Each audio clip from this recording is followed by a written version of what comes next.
नहीं पे और कोई होने वाला है बेटा। अस्सलाम वालेकुम। अस्सलाम वालेकुम। वालेकुम सलाम जी।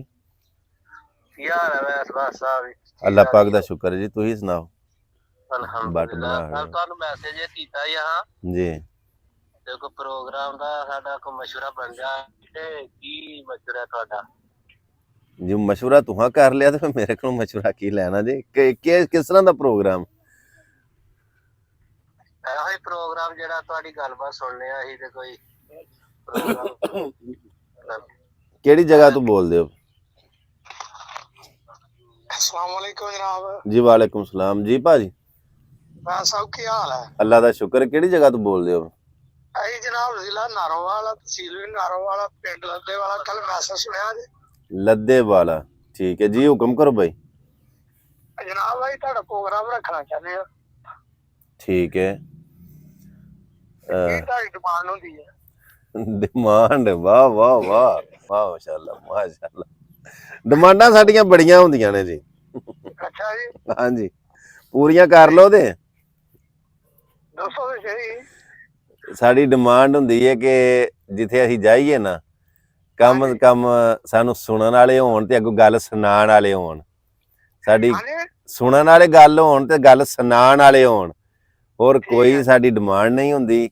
ढोल ना मारियो जे ते साडे ते फुल पत्तियां नछावर ना करिया जे, और ना ही कोई एडा मतलब अपने आप उत्ते बोझ पा लियो कि जिहदे नाल बाद च तंग होवो ते बाद च कोई 6 महीने पे इस गल नूं वसूलो कि यार चंगा बुलाया वे असीं ते करदे चुक चक के ते औखियां नहीं होना। सिर्फ प्यार करन वाले जी जिहड़े ने, ਇਹ ਤੁਹਾਡਾ प्यार है ना, तुहां काल कीती ते डिमांड साडी कोई किसी किस्म दी नहीं हुंदी। ਤੇ ਜਦੋਂ ਤੁਹਾਡਾ ਪ੍ਰੋਗਰਾਮ ਫਾਈਨਲ ਕਰ ਲਿਆ ਜੇ? ਅੱਛਾ ਫਾਈਨਲ ਕਰ ਲਈ ਜੇ ਤਰੀਕ ਪ੍ਰੋਗਰਾਮ? ਕਰ ਲੈਨੇ ਆ ਸਲਾਹ ਤੁਹਾਡੇ ਨਾਲ, ਤੁਸੀਂ ਦੱਸਿਓ ਨਾ। ਹਾਂਜੀ ਅੱਛਾ ਉਹ ਤੁਹਾਡਾ ਕੋ ਖਰਚਾ ਮੈਂ ਅੱਗੇ ਗੱਲ ਆਖੀ ਹੈ ਕਿ ਇਸ ਤਰ੍ਹਾਂ ਨਾ ਨਿਜ਼ਾਮ ਨਹੀਂ ਚੱਲਦਾ। ਖਰਚਾ ਮੇਰਾ ਕੋਈ ਖਰਚਾ ਨਹੀਂ ਹੈ। ਮੈਂ ਅੱਛਾ ਜੀ ਕਿਸੇ ਵਜ੍ਹਾ ਤੋਂ ਨਾ ਗੋਸ਼ਤ ਨਹੀਂ ਖਾਂਦਾ ਤੇ ਅੱਛਾ ਜੀ ਕਿਸੇ ਵਜ੍ਹਾ ਤੋਂ ਮੈਂ ਨਾ ਚਾय ਸ਼ਾਏ ਨਹੀਂ ਪੀਂਦਾ। ਮੇਰੇ ਕੋਲ ਆਪਣਾ ਹੀ ਖਾਣ ਪੀਣ ਵਾਸਤੇ ਸਮਾਨ ਹੁੰਦਾ ਤੇ ਉਹ ਮੇਰੇ ਨਾਲ ਹੀ ਹੁੰਦਾ ਤੇ ਉਹ ਮੇਰੇ ਵਾਸਤੇ ਤੁਹਾਂ ਰੋਟੀ ਵੀ ਨਹੀਂ ਪਕਾਣੀ ਤੇ ਖਰਚਾ ਤੁਸਾਂ ਨਹੀਂ ਕਰਨਾ ਬਿਲਕੁਲ। ਔਰ ਡਿਮਾਂਡ ਮੇਰੀ ਕੋਈ ਵੀ ਨਹੀਂ। ਤੁਸੀਂ ਦੱਸ ਛੱਡਿਓ ਜਿੱਦਾਂ ਤੁਹਾਡਾ ਪ੍ਰੋਗਰਾਮ ਹੋਇਆ ਤੇ ਅਸੀਂ ਇਨਸ਼ਾਅੱਲਾ ਹਾਜ਼ਰ ਹਾਂ। ਚਾਹਣ ਵਾਲੇ ਹੋਣ ਤੇ ਸੁਣਨ ਵਾਲੇ ਹੋਣ ਬਸ। ਹਾਂਜੀ, ਸੁਣਾਉਣ ਵਾਲੇ ਹੋਣ ਕੇ ਮੈਂ ਤੇ ਸੁਣਨਾ ਹੁੰਦਾ, ਮੈਂ ਸੁਣਾਉਂਦਾ ਤੇ ਨਹੀਂ ਨਾ। ਅਸੀਂ ਤੁਹਾਡੀ ਸੁਣਨੀ ਆ, ਤੁਹਾਡੇ ਸੁਣਨ ਵਾਸਤੇ ਤੁਹਾਨੂੰ ਦੱਸਣੇ।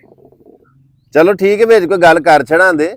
ਹੁਣ ਜੇ ਵੇ ਕਿ ਇਨਸ਼ਾਅੱਲਾ ਇਦੋਂ ਬਾਅਦ ਦਾ ਪ੍ਰੋਗਰਾਮ ਰੱਖਿਓ ਜੀ। ਇਦੋਂ ਬਾਅਦ ਦਾ? ਇਦੋਂ ਬਾਅਦ ਦਾ ਠੀਕ ਹੈ ਜੀ। ਤੇ ਇਨਸ਼ਾਅੱਲਾ ਅੱਲਾ ਖੈਰ ਰੱਖੇ, ਕਿਉਂਕਿ ਕੋਈ ਮਸਰੂਫੀਅਤ ਐਸੀ ਹੈ। ਮੈਂ ਤੁਹਾਨੂੰ ਕਹਿ ਦਿਆਂ ਕਿ ਇਦੋਂ ਪਹਿਲਾਂ ਫਿਰ ਟਾਈਮ ਨਹੀਂ ਨਿਕਲਣਾ, ਨਹੀਂ ਬੰਨਾ। ਉਹ ਇਹ ਮੈਂ ਰਜਿਸਟਰ ਵੇਖਿਆ ਨਹੀਂ, ਪਰ ਜੇ ਮੈਨੂੰ ਪਤਾ ਹੈ ਨਾ ਕੋਈ ਸਾਰੇ ਦਿਨ ਬੁੱਕ ਨੇ ਤੇ ਮੈਂ ਕਹਿ ਦਿਆਂ ਕਿ ਆਵਾਂਗਾ ਤੇ ਫਿਰ ਨਾ ਆਵਾਂ ਤੇ ਫਿਰ ਇਹ ਵਾਅਦਾ ਖਿਲਾਫੀ ਜਿਹੜੀ ਹੈ ਨਾ, ਇਹ ਨਹੀਂ ਗੱਲ ਠੀਕ ਹੁੰਦੀ। ਤੇ ਤੁਸੀਂ ਇਦੋਂ ਬਾਅਦ ਦਾ ਪ੍ਰੋਗਰਾਮ ਰੱਖ ਲਿਓ।